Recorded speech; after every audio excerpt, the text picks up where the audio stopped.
All right, picture this.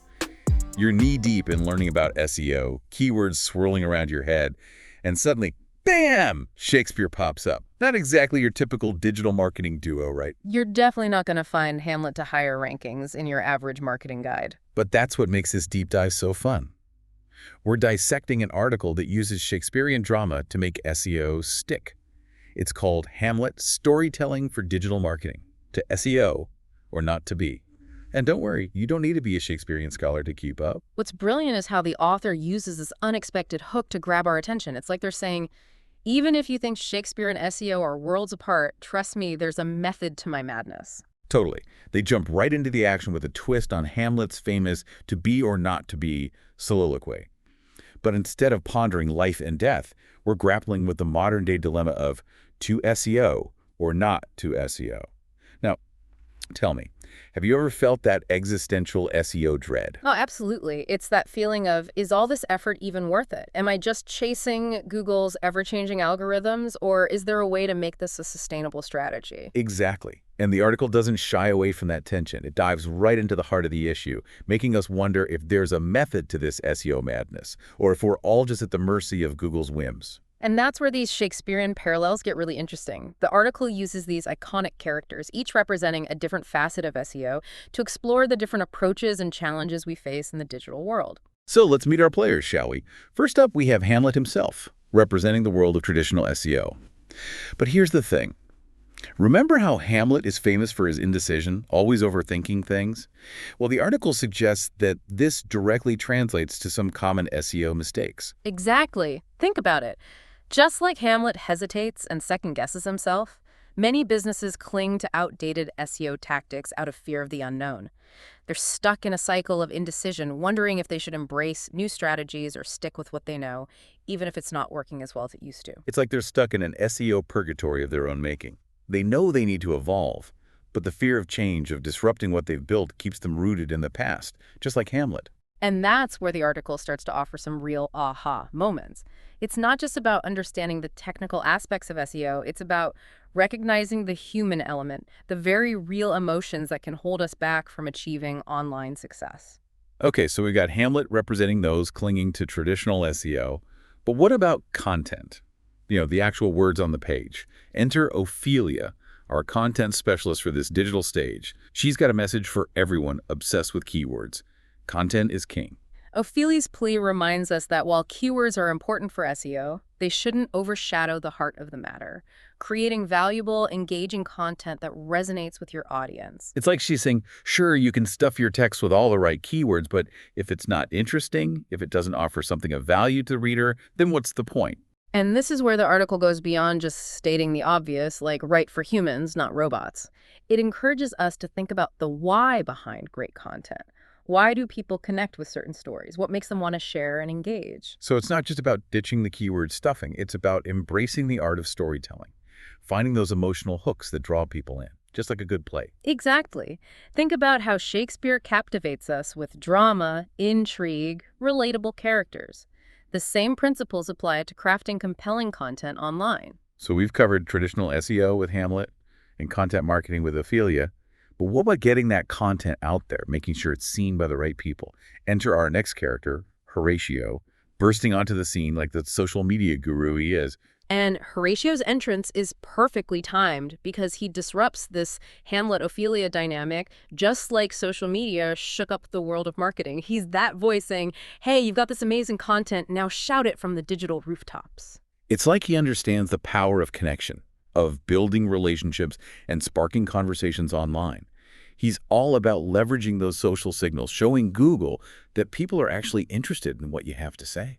And this is where we start to see the interconnectedness of different SEO strategies. It's not enough to just create great content or focus on keywords. We need to think about the bigger picture, about how social media can amplify our message and boost our online visibility.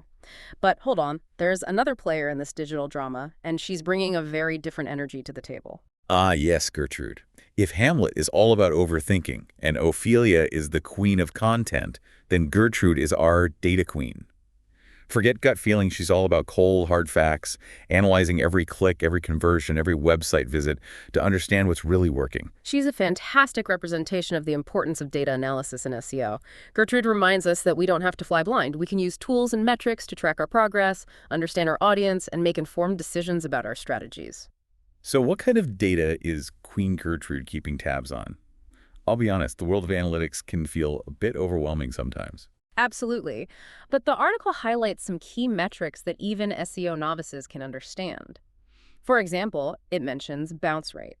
Essentially, this tells you how quickly people are leaving your website. A high bounce rate might indicate that your content isn't engaging or relevant to what people are searching for. That makes total sense. Yeah. It's like working into a party, realizing it's not your scene, and making a beeline for the door.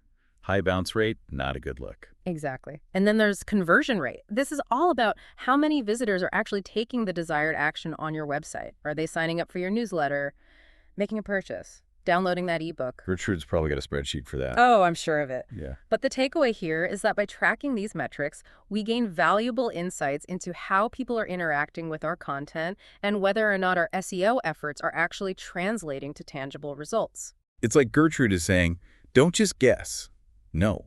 Use data to inform your strategy and make smarter decisions. So we've got Hamlet, Ophelia, Horatio, and Gertrude, each representing a crucial element of SEO.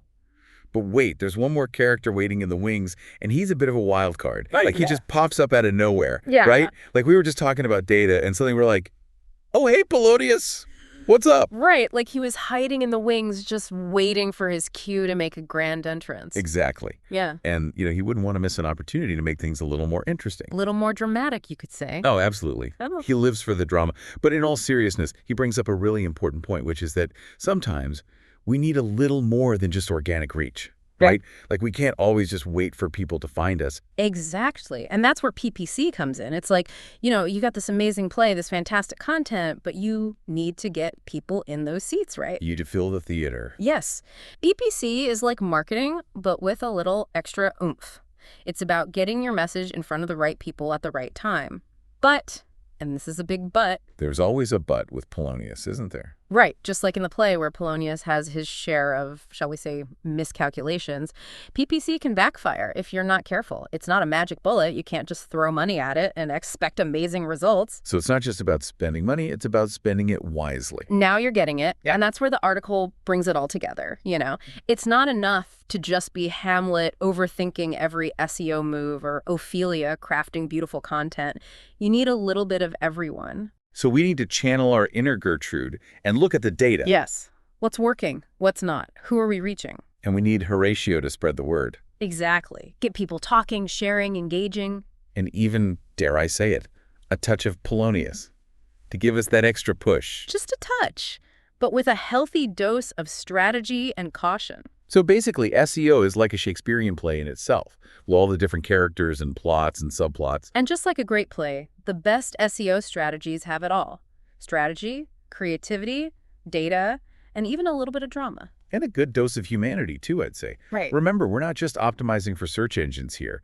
We're trying to connect with real people, spark their curiosity, and draw them into our world. That's beautifully said. And that's what makes this whole Shakespearean analogy so powerful.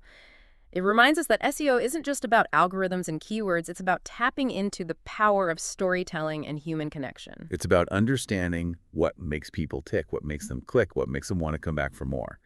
And on that note, I want to hear from you, our listener. Which of these SEO characters do you relate to most? Are you a strategic Hamlet? A creative Ophelia? Let us know. It's almost like we've unlocked a whole new level of understanding, haven't we? Like before it was all just like, okay, keywords, backlinks. But now it's like, wait, there's a whole human element to this. It's like the difference between reading a technical manual and suddenly being transported into a Shakespearean drama. Exactly. And you know what else I love about this whole approach? It makes those key takeaways so much more memorable. Oh, absolutely. Yeah. I mean, I don't know about you, but I'm never going to forget the image of a board party guest representing bounce rate. Right. From now on, every time I see a spike in my analytics, I'm be like, oh, Gertrude's not happy. Exactly. It's like these characters have become shorthand for these complex SEO concepts. And the best part is it's not just about memorization. It's about making those connections on a deeper level.